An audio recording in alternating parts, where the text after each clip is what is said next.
Bonjour, Nami. Oui, bonjour, monsieur. Les que mi fondo. Parce que mi avait moi bonjour comité na. Bon, mi ko be mi va pour tailler be nous kena mi va le di la putaji. Parce que mi ko mi akudo to gbe de o yana be bembeza. Nous kena mi va pour tailler. Oh, elle a tchena o, bien. Nous kena mi va à putaji le mbe bébé nkeke de béni et pour so dasina miato be nous que le jolé doit mais et de fond tobe ya dunu ezobe ya dunu ça quoi ta zone be ya tagle bakudunu on que moi elle do fond mais quand on le se voit le de coré et nyawanti bon on a ne éléphant à vélo à dire be gbewe duna ya que nous le journée mais quand on le décoller et nyawantia ela nyindia ela hanu kulele du vionti e mi ato apoka kabe o nu matin no ne la nyo o le gblen e autorité o mu le seo o le gblen o mu le seo ko le gblen o mu le seo wa e gbebe nkeke ya e be a benevi yin ne hen ela dalo e be gome aso savon do etuata ne tua fafa ba nan amesa me la fond prévédia président que le colomia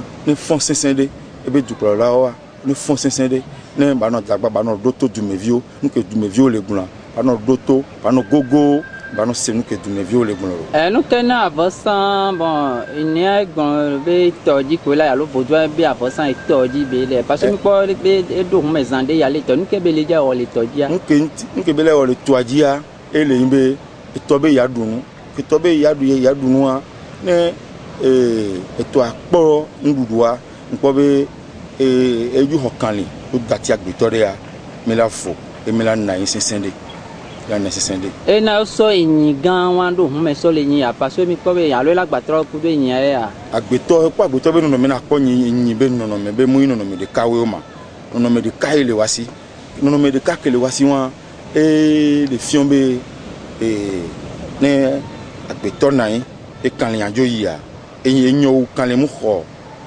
ti so agbeto ene we aso kan le aso na eto a ne ba dati agbeto ne agbeto ba na yin ne ba volo eyan ezande okay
Eso que tu me va, le que ve con un BTP, ve le da penami. A televe pour me a, no le da penami. Si gale que jenene, les années a, les jabiogwe. Et titia, mi so quoi, mi a clo, mi a toi do kaka, so mi a no ave funu, a televe a home. A penami lo. C'est quoi le sens du rituel que vous organisez ce matin? Merci, monsieur le journaliste. Tout d'abord, je vais me présenter. Je sais que je suis un peu connu, mais je vais encore me présenter. Pour peut-être ceux qui ne me connaissent pas. On m'appelle Ounou Bimbeza. Je suis un ordinateur de la religion Bougon. Je suis un prêtre de la spiritualité de culte Mamita, un spécialiste de la tradition et des recettes traditionnelles. Et le sens de ce que nous sommes en train de faire ici aujourd'hui, c'est que Moi, c'est pour demander la paix et la prospérité pour le peuple béninois, pour toute l'Afrique et sa diaspora. Et avant de rentrer dans le nouvel an, chacun consulte à sa manière. Donc, moi, j'ai la majesté divine, c'est-à-dire le Dieu créateur, m'a donné une petite force de lui poser la question de comment est-ce que la nouvelle année va se dérouler. C'est ainsi que j'ai reçu les messages divins. Primo, que les ancêtres ont dit qu'on n'était plus d'importance à eux, que nous les oublions, on les oublie. Qu'est-ce que nous allons faire? Ils nous promettent de faire une grande méditation sur le peuple béninois. Parce que cette année, il y aura beaucoup d'effervescence. Effectivement, le 31, la nuit à 0h, au 1er, j'ai fait cette méditation. Le 32 décembre, le 1er janvier, aucun de mes parents ne m'a vu, personne. Je me suis enfermé dans le temple, j'ai fait la méditation. Parce que vous savez, quand ça va péter, ce n'est pas une seule personne. Il peut avoir des gratte-ciel, il va laisser et fuir. Donc c'est la tâche de tout le monde. Donc après ça, nos ancêtres, nos aïeux ont dit qu'ils ont versé leur sang pour cette terre. La terre du Dahomey est devenue aujourd'hui le Bénin. Mais on ne les honore plus. Qu'est-ce qu'il faut le faire? Parce que quand tu offres ton ancêtre, quand tu offres ton Dieu, il faut pouvoir demander pardon. Il dit, qu'est-ce que nous pouvons faire pour atténuer un peu, c'est tout comme la chaleur, pour atténuer un peu votre tension. Ils ont demandé de les sacrifier, et bon, on ne leur donne plus à manger, on ne se souvient plus d'eux. Donc c'est ainsi que le 27 et le 28 février, avec la délégation du Togo, parce que nous avons ici parmi nous le président mondial du Puy Gembodou et Mamidan. Et c'est le plus âgé de tous les prêtres traditionnels du Togo. Il est ici. Et donc le 27 et le 28 février, on a sacrifié un bœuf pour tous les ancêtres. Nous ne pouvons pas passer par toutes les maisons. Il y a un créneau pour les appeler et ils ont répondu. On a fait ça dans la toute discrétion. Et c'est ainsi qu'après ça, cette année, les 4 éléments se sont soulevés. Mais il y a un soulèvement négatif. C'est-à-dire, l'air a dit,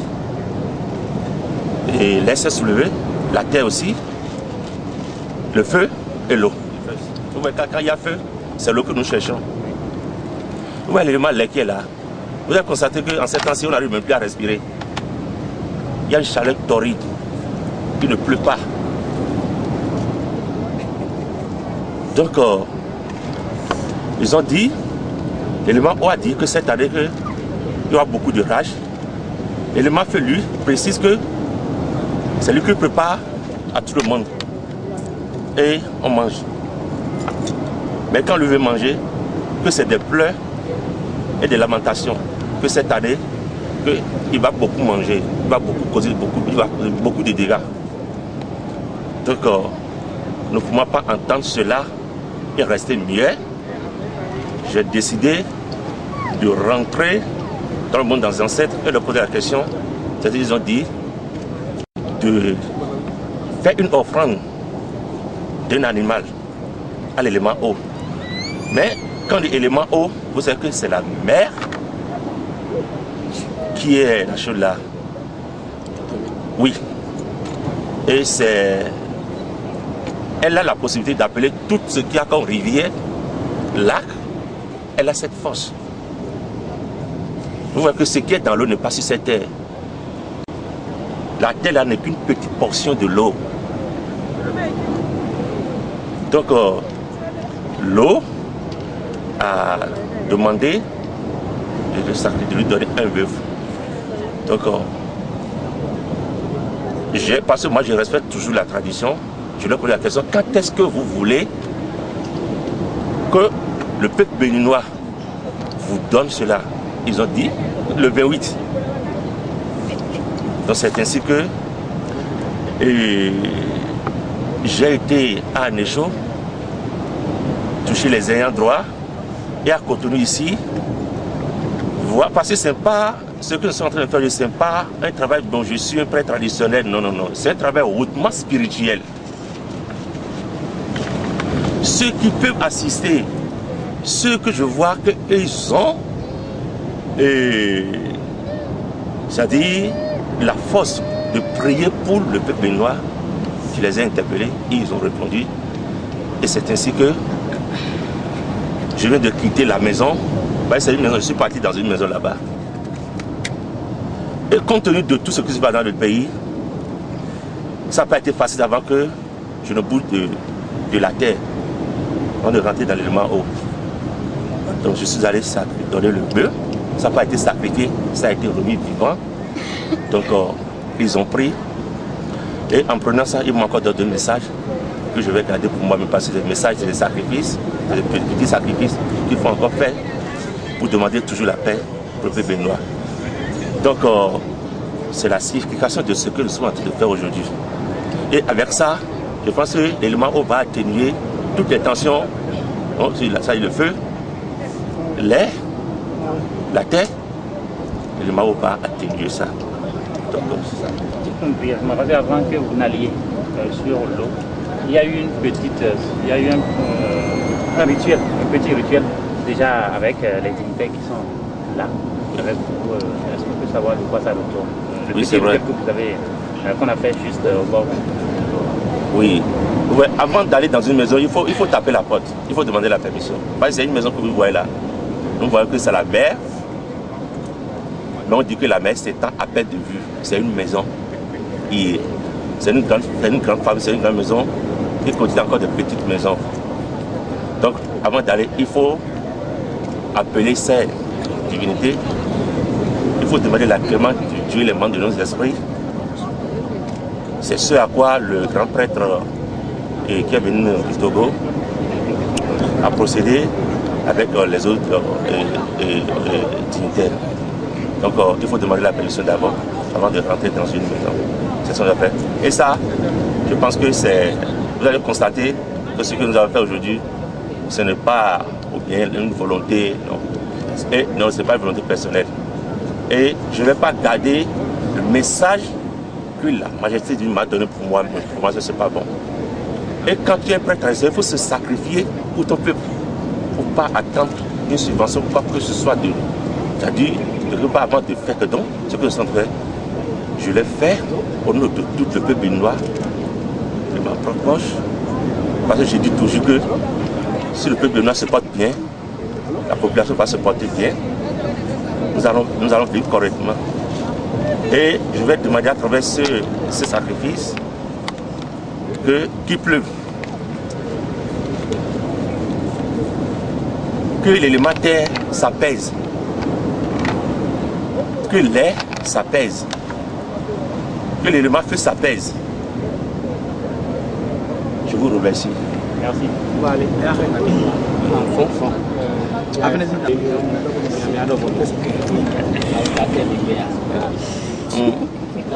Untuk dormi, na topat mi wes. Me dormi si zo atole o. Nko do te me vonu le mi no fi mi na ndo. Passe mi sa mi tan le bon. Me je mi na ndo pela. Ngbo nu e mi lo do egbe lo. Iyan mu si nu wa. Cho mi na bi o yo me o. No ka ko bi o se boli sa ma o. Be do todo. Ne mi ka don ko bi o yo me. Me no do ko mi. Do ma o de ta pe na ho. Pere me lo ko. Ben ka ko bi o. Ero dago yo ko lo mi do. Ero ko me sin wetin. On ko lo me o. Do singili na je lo to me. No le bi sisi nka odo chubo mi o mi odo chubo mi bi o ko yo mi odo mi bi o ko yo metro lo nko do. Singili na je. Do jinu kusi jongoro mi na dum. En kuma sapata ro mi na legle. Ni sapata ro mi na legle aku eno do. Sapata si legle pere ya akuna do. Zoro mi na dum toro mi na dum. Ete mi na blo. Wa to kinte be do. Nko ton. To ke de kuso mi le se o. De lo ye wa mi le deji. Et nous pouvons les gants. Nous avons nos témoins d'insiment. Aïe, Canada, déjà, tant que les Vicena, nous avons de jouer d'abord. février déjà il est 25 8 heures mais vous n'y vous le connaissez ni quand si on connaît un bon do parce que on l'a mené on et on ouais me blé on il est combat do mais na zeni bu do ko mona to ku do bi sesinta là on ba bi sesinta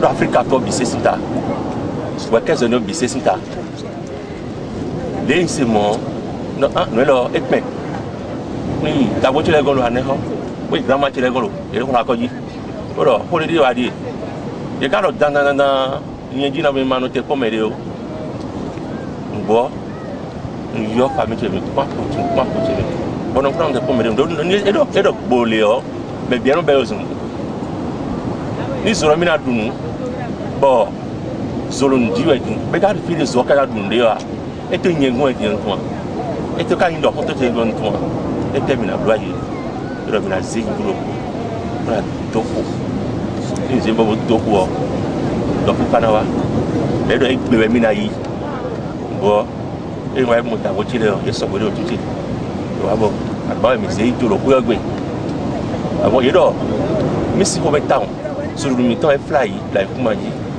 no mi ni su mi ni pesu o ni se mi to le e pati be ya gba we ka ya gba e ka don e clean le mi odo ma blo me clean le ka se mi ta dia do dia gba da ko ko ve lo e do to vile bi se benefit to Africa we ka zo no bi se ta bolu mbero tout le monde sort de nous on m'a donné bolu nous est d'abord ta me traiter d'autres to me fio ministre na to ay kuma ay taw be sen kuma do benesi kuma lo e bo na kuma le bcc e to tabwa no mi zero to mi ni libona do se bon le kacha cheri no mi libona nous sommes tina jo me lo de mi blo e la ti fare e ka zo photo je mi kana blo mo de amo pour le finir ko gbe we me ka lo to me la keji a ay kuma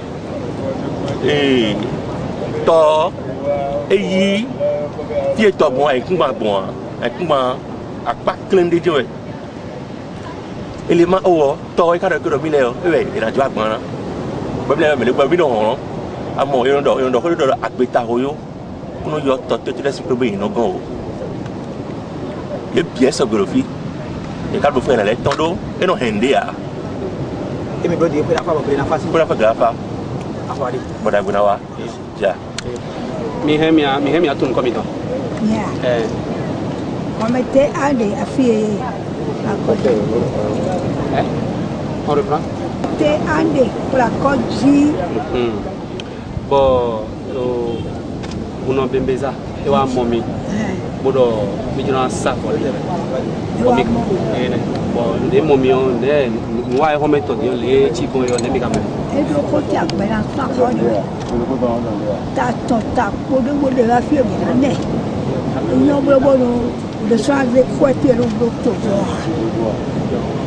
mais ya si bloa mais ka blo ka mo de me ko da foni gle na foni da pe na tini te pe na blo voto lo to a no e come de ka voto e o du sun da o me de ai be na e o du sun lo de pe a ti to mi lo so yin wa ba ti le no fe bo yi mi bo so ve pe to le ba mi ko se so pe to se to ma yin so a bo tu so ni wa ina mi mo voto ta ko le mo voto kwa to gbo bi to le mo voto kwa akade kan le ayin so to wa de nu ebo o sun te kan yin sun e mele ko no du so o ye ke so su po me tu o su po lo voto se so su po ka fra ba ko to ti sa si a to me ku jo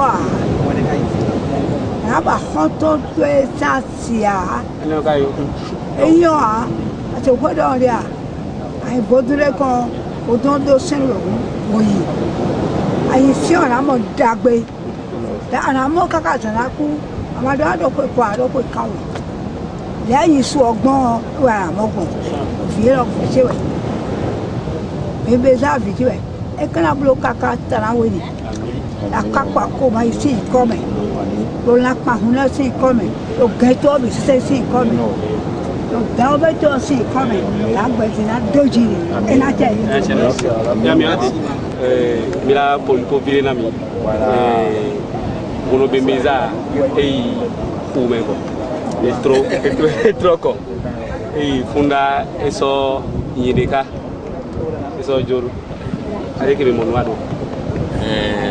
Ma into paper to be so ainte na ba hono anoko bemeza be donner wale pe e yo mi va don to yona benebe jua fije ya donu abu bionu to bionu mo bionu brekwentele wo weya be ya we na bene to wala ke e dagbalava na bene to kakam mi to le ka alu ku dibe no bio bene to kakam mi ne wagbe ya era na bene to kakam e bene to ko dagbe e mi ne wagbe ya to na mi fidia be mi wonu na bene to mi wona Africa to yewe apuya di sa be ene be iwona Africa kwata ko da jaro nyanya wetu dua apuya da saliya li tudu bukam kwa toka uwena Afrika tupata iwe dua wegbe ya dua wegbe ya la chena msema chena msema dusia dula inkolo nani akili kwa beta